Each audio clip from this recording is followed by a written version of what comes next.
Biden టైంలో ఉక్రెయిన్కి బోల్డ్ అన్న ఆయుధాలు ఇస్తే ఆ ఆయుధాలన్నింటినీ ఎటబడితే అట్లా వాడేసేసుకున్నాం అయిపోయింది అని అడిగితే అప్పుడే ఒకసారి నా వీడియోలు రెగ్యులర్గా ఫాలో అయ్యే వాళ్ళకి రష్యా ఉక్రెయిన్ యుద్ధం ఆ సందర్భంలో అమెరికా నుంచి జరిగిన పరిణామాలు ఇవన్నీ ఎప్పటికప్పుడు నేను వీడియోలు చేస్తానే ఉన్నా. కొన్ని వందలు కాదు వేల వీడియోలు ఉంటాయి నాయి. అమెరికా రష్యా అమెరికా రష్యా వ్యవహారం లేదా రష్యా ఉక్రెయిన్ యుద్ధం వ్యవహారం కావచ్చు, ఇట్లాంటివన్నీ కూడా అందులో నేను అప్పుడే ప్రస్తావించా.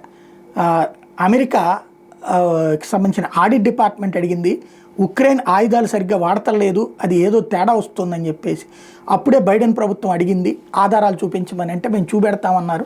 ఫైనల్గా ఏది కాలేదు, అక్కడ డబ్బులు తేడా వచ్చిందని చెప్పి కొంతమంది తన సహచరులైన ఉద్యోగులు లేదా సహచర మంత్రుల్ని కొంతమంది ఆర్మీలో ఉన్నటువంటి సిబ్బందిని తీసేసి తను మాత్రం సేఫ్గా కూర్చున్నాడు జెలెన్స్కీ, ఇదేదో కథ నడుపుతున్నాడని అనేకసార్లు ప్రస్తావించి.